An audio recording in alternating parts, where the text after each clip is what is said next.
Assalamualaikum warahmatullahi wabarakatuh, dan salam sejahtera untuk kita semua.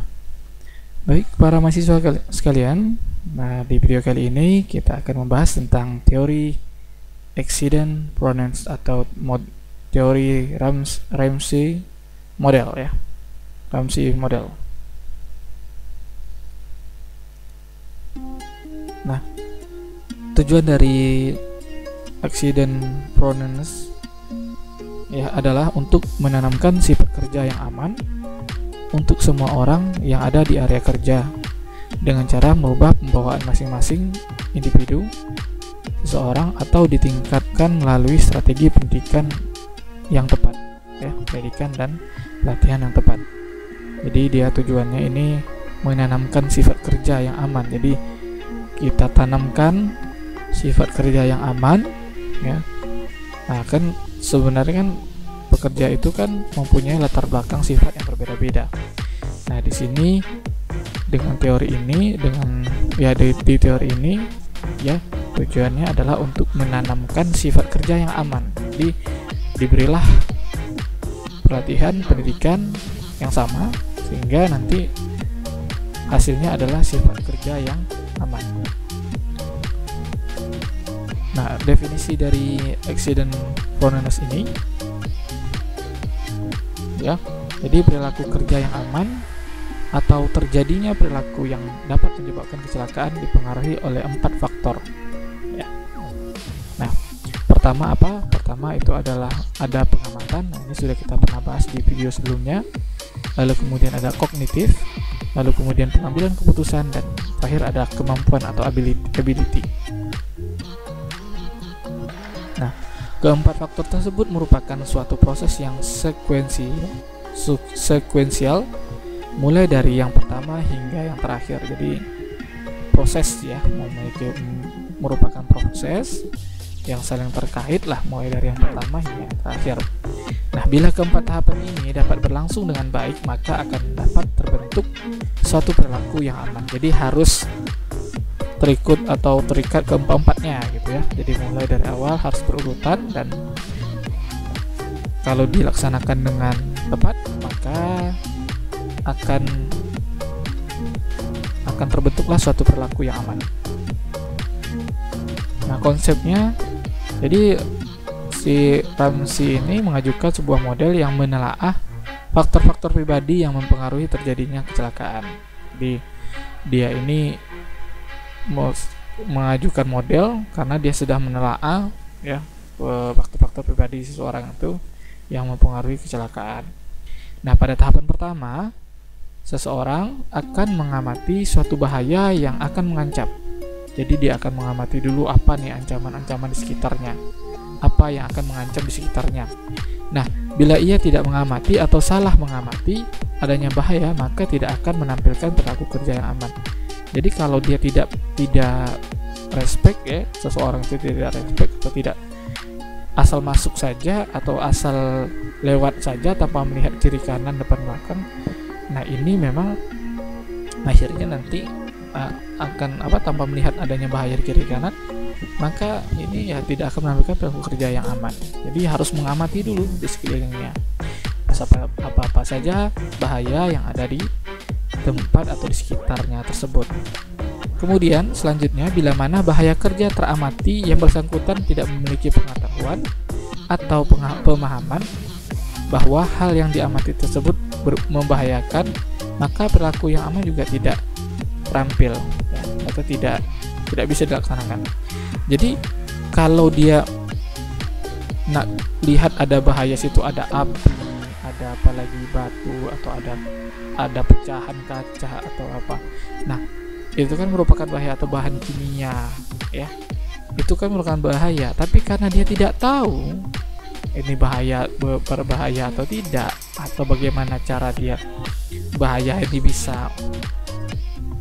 bisa memaparkan atau terkena ke dia, kontak ke pekerjanya, nah ini sama saja juga merupakan perilaku yang tidak aman. Jadi ini terkait dengan pengetahuan.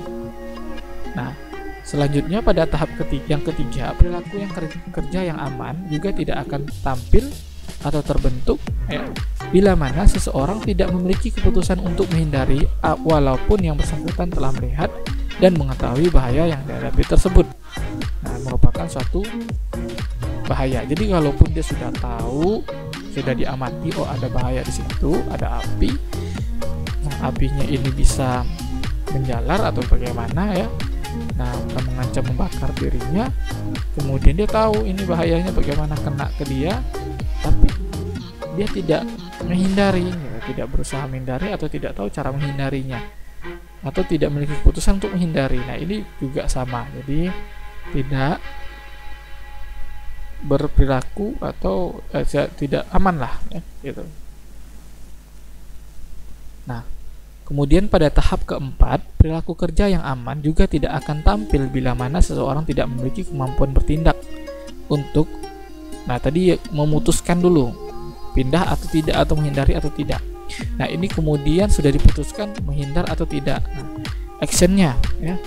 Nah, tidak memiliki kemampuan bertindak untuk menghindari bahaya walaupun pada tahapan sebelumnya tidak terjadi kesalahan atau berlangsung dengan baik. Dia memiliki keputusan, oh ini saya harus menghindar, oh ini harus saya padamkan misalkan apinya, tapi tidak tahu cara bagaimana memadamkannya, atau salah cara memadamkannya. Ini juga bisa dikatakan perilaku yang tidak aman. Nah, jadi tentu saja banyak faktor individu yang juga mempengaruhi masing-masing tahapan tersebut. Nah, faktor tersebut tentunya ada yang sulit dirubah karena merupakan faktor bawaan seseorang, namun ada pula yang dapat dirubah atau ditingkatkan. Jadi ada memang orang itu yang lelet bawaannya, memang susah lari, susah bergerak atau lainnya ya. Menjadi yang bawaan, ada yang juga bisa dirubah ya. Jadi kalau misalkan tidak tahu ya, makanya kita harus ada simulasi, praktikkan sekaligus. Nah, jadi sehingga tahu oh bagaimana strategi untuk menghindar atau mencegah terjadinya kecelakaan. Nah, kita bahas nih terkait dengan pengamatan. Jadi tahap pertama itu ada pengamatan. Pada pengamatan ini dapat tidaknya seseorang mengamati faktor bahaya itu di dalam bekerja akan dipengaruhi pertama kecakapan sensorik atau sensorik skill. Ini terkait dengan sensornya ya, peka nggak gitu, ada panas di itu terasa nggak, kan biasanya gitu, atau matanya jeli nggak gitu melihat ya. Terkait ini tergantung dari kecakapan atau kebiasaan orang. Ada orang yang memang sudah terbiasa di daerah atau terbiasa melihat bahaya, dia akan jeli itu, melihat salah satu, oh ini lampu ini bagaimana, di sini ada apa, cairan segala macam. Nah, seperti itu akan jeli. Nah, ini bisa menyebabkan apa, ini bisa menyebabkan kecelakaan atau enggak kan gitu.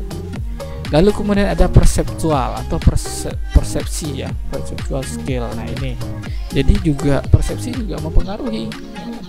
Dia jumpa itu bahaya atau apa, tapi dia tidak, persepsinya tidak jelas gitu atau negatif, udahlah biarin aja. Nah, ya itu juga jadinya ya mempengaruhi ya dalam pengamatan nih ya. Lalu kemudian kesiagaan mental, ini juga ya, jadi mentalnya siap atau tidak gitu ya. Nah, dia juga mengamati nih mana nih gitu. Ini dalam tahap pengamatan. Selanjutnya ada tahap kognitif, ini terkait dengan pengetahuan. Jadi sudah diamati ya atau teramati akan tergantung pada pengalaman. Jadi orang itu kan kalau dia tahu, biasanya juga ada memang dari pengalaman sebelumnya, mungkin sudah pernah kena. Jadi berikutnya tentunya dia sudah tahu, oh gini cara menghindarnya, oh ini bahaya, ini kan menjadi bahaya. Jadi beginilah cara menghindarnya, gitu. Atau ini harus wajib menghindari. Kalau misalkan tidak bisa menghindar, tidak tahu cara menghindarinya atau tidak tahu cara mencegahnya, dia tapi sudah tahu itu bahaya, itu dari pengalaman. Ya, api itu panas kan gitu, dari pengalaman, karena sudah pernah megang gitu ya, atau pernah mendekati api dan tahu panas. Lalu kemudian ada pelatihan. Ini ya dari yang tidak tahu jadi tahu karena dilatih ya. Nah, ini kalau pengalaman itu kan pekerja itu yang mencari ya. Kalau pelatihan ya di pekerja itu mendapatkan ya, kita latih ya, perusahaannya melatihkan, training ya. Lalu kemudian ada kemampuan mental, balik lagi kemampuan mental tadi ya, mental ability. Dan yang keempat ada daya ingat. Nah, ini ya, jadi mental, daya ingat. Jadi kalau kemampuan mental juga gitu ya, kalau misalkan dia orangnya panikan ya bahaya juga gitu. Dia bahaya, dia panikan, nah udah nggak tahu caranya bagaimana. Ini ability. Dan daya ingat. Nah, daya ingat ini bagaimana nih step-stepnya gitu kan. Biasanya yang sering kita lupa itu kan adalah step-stepnya atau tahap-tahapnya. Ini bagaimana menghindarinya ya. Kemudian yang ketiga adalah pengambilan keputusan. Nah, pada tahap pengambilan keputusan ini, dan seseorang untuk menghindari kecelakaan akan dipengaruhi oleh pengalaman, baik lagi ke pengalaman. Ya, menghindar atau tidak, karena kan dia sudah pengalaman ya. Sebelumnya belum pernah atau sebelum sudah pernah kena dan oh gini, ini harus saya hindari gitu ya. Nah, ya. Kemudian ada pelatihan. Ini juga balik lagi ke pelatihan. Jadi kalau sudah pernah mendapatkan pelatihan, tentunya tahu cara menghindarnya, tahu cara mengambil keputusan. Oh ini harus bagaimana, ya. Ini harus padamkan pakai apa misalnya kalau kebakaran. Ya dari situ. Kemudian sikap, attitude-nya, ya. Ada orang biasanya kan sikapnya itu ya sepele saja gitu ya. Ada yang memang betul-betul hati-hati. Lalu kemudian motivasinya apa sih di situ? Ya, kadang orang itu kenapa dia bisa celaka karena dia motivasinya nggak sadar bahwa di situ memang membahayakan atau membahayakan. Ini gampang lah gitu, ini kan nggak akan bahaya, itu motivasinya ya. Ini nggak akan bahaya, memindsetkan pikirannya bahwa oh ini tidak bahaya, padahal sebenarnya itu bahaya, atau bilang sok-sok berani lah gitu. Lalu kemudian kepribadian ini juga ya, jadi kepribadian pekerja itu kan berbeda-beda ya. Jadi yang tertutup, ada yang pendiam, ada yang banyak lah ya. Dan kemudian kecenderungan menghadapi risiko. Nah ini yang paling sering nampak nih ya. Nggak bisa berenang tapi mau so hebat berenang juga, tolong orang, tahu-taunya dia yang tenggelam kan. Nah gitu, mau menyusahkan. Jadi ini kecenderungan menghadapi risiko. Sikit-sikit ya dampak risiko dihadapi aja lah gitu ya. Nah tahap keempat ada kemampuan. Nah ini pada tahap keempat, kemampuan seseorang untuk menghindari kecelakaan dipengaruhi oleh nah ini ciri-ciri fisik dan kemampuan fisik ya, jelas ya, jago lari atau menghindar dari kebakaran, ledakan ya, semakin kuat dia makin kuat fisiknya ya, makin bagus dia. Lalu kemudian psikomotorik, ini terkait dengan latihan juga ya, kemana melompat seperti parkour dan segala macam ya. Nah kalau memang jarang atau tidak pernah sama sekali, ini biasanya ada masalah di ciri fisiknya dia pun ya, kecuali dia adrenalinnya ya terpacu ya, tapi juga kemampuan fisiknya pun akan terbatas jadi dibandingkan dengan orang yang sudah terlatih. Lalu kemudian psikomotorik ini juga seperti itu, akan terbata-bata, akan tersendat-sendat ya, kecuali hanya dia langsung saja gitu ya, mengambil tindakan terserah gitu, sepengetahuannya saja. Nah ini juga nanti akan terjadi cedera juga saat penyelamatan. Kemudian proses-proses fisiologis. Nah ini terkait dengan dalam tubuhnya ya. Nah dari keempat tahapan di atas dapat disimpulkan bahwa keseluruhan faktor pengaruh tersebut sebagian besar merupakan faktor individual. Jadi memang ya sebagian besar faktor individual ya seseorang yang sesungguhnya masih dapat ditingkatkan melalui berbagai strategi pendidikan dan pelatihan sesuai dan tepat. Jadi memang ya terkait dengan pertama tadi kecakapan ya. Pertama tadi terkait dengan pengamatan. Ini juga butuh pelatihan ya sebenarnya. Jadi sehingga terbentuk perseptual dan sensorik, lalu kemudian kognitif ya. Jadi ini juga diberikan pelatihan meningkatkan pengetahuannya dan mentalnya juga. Lalu kemudian pengambilan keputusan ini juga ya. Nah, pentingnya pelatihan, lalu kemudian kemampuan. Oke. Nah, namun perlu disadari bahwa betapapun telah terbentuk perilaku kerja yang aman, adanya faktor kesempatan masih mungkin terjadinya suatu kecelakaan. Jadi, jika sudah dapat pelatihan ini ya, pelatihan keselamatan atau apa, tapi kalau misalkan ada kesempatan di situ untuk terjadinya kebakaran atau terjadinya peledakan atau kecelakaan, maka juga kemungkinan suatu kecelakaan itu bisa terjadi. Variabel accident prone ini ya terdiri dari ada yang pertama, dapat tidaknya seseorang mengamati faktor bahaya. Jadi di dalam bekerja, jadi bisa nggak dia mengamati pekerja itu, bisa nggak mengamati adanya faktor bahaya itu. Lalu kemudian pengenalan. Nah pengenalan ini seseorang terhadap faktor bahaya yang diamatinya. apa sih itu, tahu nggak dia api itu bagaimana, tahu nggak zat kimia itu yang mana, debu yang mana, kan gitu ya. Nah, kemudian keputusan seseorang untuk menghindari kecelakaan, dia mau atau tidak. Kalau dia tidak tahu, kemudian dia tidak akan menghindar gitu ya. Misalkan ada debu ya bertebaran di ruangan, debu kimia ya, terhirup lah ya, karena dia tidak tahu cara, walau pentingnya pakai APD, masker ya, dia santai saja ya.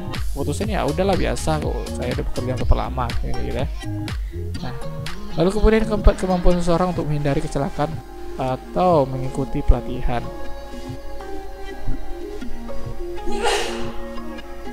Nah, ini juga ya, jadi kemampuan seseorang itu ya memang tergantung tadi ya, apakah dia sudah berpengalaman atau sudah mendapatkan pelatihan untuk menghindari kecelakaan. Kelemahan dari teori ini ya, pertama itu ya banyak faktor yang sulit dirubah karena merupakan faktor bawaan seseorang ya. Contohnya tadi kan persepsi, apalagi fisiologisnya ya, kemudian kemampuannya, nah itu, dan faktor pribadi bawaan seseorang. Namun perlu disadari bahwa betapapun telah terbentuk perilaku kerja yang aman, dengan adanya faktor kesempatan masih memungkinkan untuk terjadinya suatu kecelakaan ya. Nah, contohnya nih ya, perilaku kerja yang aman juga tidak akan tampil bila mana seseorang tidak memiliki keputusan untuk menghindari, walaupun yang bersangkutan telah melihat dan mengetahui bahwa yang dihadapi tersebut merupakan suatu yang berbahaya. Contohnya. Kemudian kalau kelebihannya, bagaimana kelebihannya? Jadi kelebihannya ya dapat merubah sifat individual seseorang atau ditingkatkan melalui berbagai strategi pendidikan pelatihan. Jadi kalau mau meningkatkan, merubahnya ya dari strategi pelatihan dan pendidikan yang tepat ya. Ini kelebihannya, karena dia melihat memang dari segi pendidikan. Kemudian ini contohnya ya, penerapannya. Jadi setiap operator kren yang akan mengoperasikan kren harus dipastikan bahwa dia telah mengamati semua bahaya. Dia mengamati ayunan kren itu bagaimana, kemudian kiri kanan di kren itu apa saja, fondasi pijakan kren itu aman atau tidak. Nah, itu dia sudah harus sudah melihatnya ya, sudah pasti. Nah, ya, kemudian baik yang ada pada bagian kren dan area operasional kren, sehingga kesadaran keselamatan tertanam pada sifatnya dan dapat mengambil keputusan kerja yang aman. Wajib setiap operator kren mengikuti pelatihan sehingga kemampuannya sudah tidak diragukan lagi. Apabila semua telah dipastikan dan berjalan dengan baik, maka dapat terbentuk lingkungan kerja yang aman. Jadi ya walaupun ya inilah harus ada kesadaran pekerja itu juga harus mengikuti pelatihan ya, sehingga dia bisa dapat mengambil keputusan yang tepat, aman. Kemudian juga ya ini ya kemampuannya ya terkait dengan mengoperasikan kren yang aman ya. Nah. Oke, itu tadi contoh dari teori atau pembahasan dari teori Ramsey ya, accident tolerance. Nah, bagi teman-teman sekalian, teman mahasiswa, silakan mengamati dan pelajari lagi, cari informasi lagi. Dan terima kasih atas partisipasi dan waktunya untuk melihat video saya ini. Semoga video saya ini bermanfaat ya. Saya akhiri. Assalamualaikum warahmatullahi wabarakatuh.